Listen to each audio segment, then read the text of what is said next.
Hevalê nêja ev dema we xweş û geş be.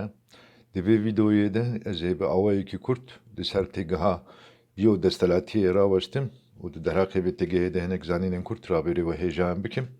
Wekî zanîna we ye ku ev têgeh cara yekem ji aliyê Michel Foucault'ê Fransî ve hatiye gotin û di felsefeya Fransî de jî em dizanin ku gelekî hatiye bikaranîn.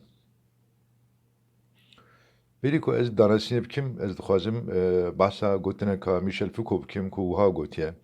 Girtîgeh gelekî dişibin kargeh, şûgilxane, dibistan, nexweşxane û garnîzonan. û ew jî dişibine girtîgehan. Erê ma neecêbe gidê.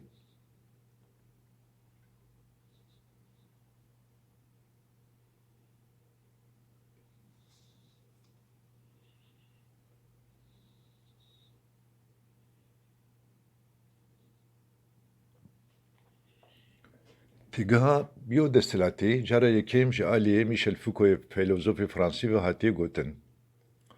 Foucault di dema lêkolîna xwe ya li ser têkilî û girêdaniya subjektê a bi zanînî û destelatê re vê têgehê bikar aniye û di kitêba xwe ya bi navê dersên li ser daxwaza vîna zanînê de jî ev têgih derbas dibe.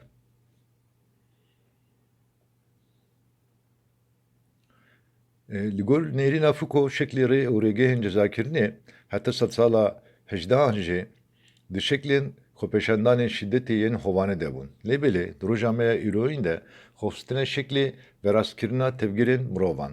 Ango bi rêya dîsîplînekirina mirovan tê xwestin ku mirov serî ranekin û li hemberî destelatiyê serî bitewînin.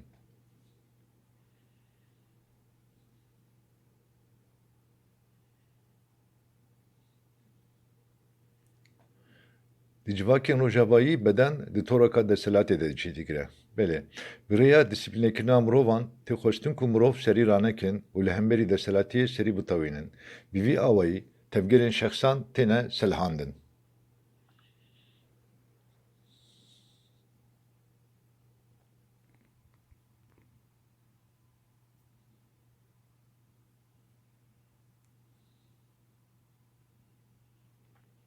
Navgînên danakirinê yên wekî dara sepê, kelpetan, şewitandin û halet û navgînên din yên cezakirinê ciyê xwe ji xwepêşandan û çalakiyên birêkûpêk, bêdengî, rêzgirî, xûy û kurmên baş re eştine. Li vir armanc afirandina şexsên ku li hemberî destelatiyê stûyê xwe xwar dikine.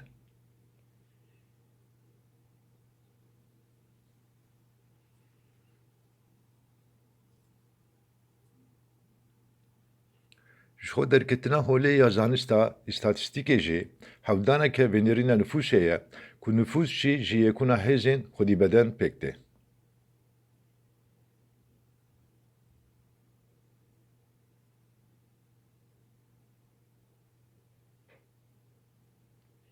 Di encama wan hewl û xebatan de venêrîna girseyan pêk hatiye.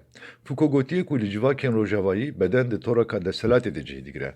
Lewra ji ber rê û rêgehên berhênêriyê divê beden xwe veguhere hêza kedê û di şeklê hêza berhênêriyê de were bikaranîn.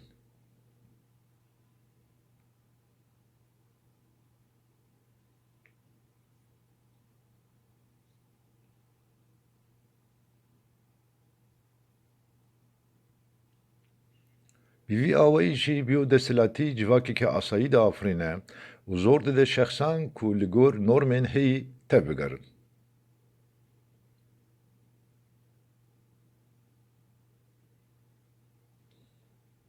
Di vê wêneyê de bi nêrîna destelatiyê a dîsîplînêr panoptîkon bûye sembola destelatdariyê ku dixwaze ji ciyekê her tiştî bibîne. Ev yek bûye dîtinekê mîmarî.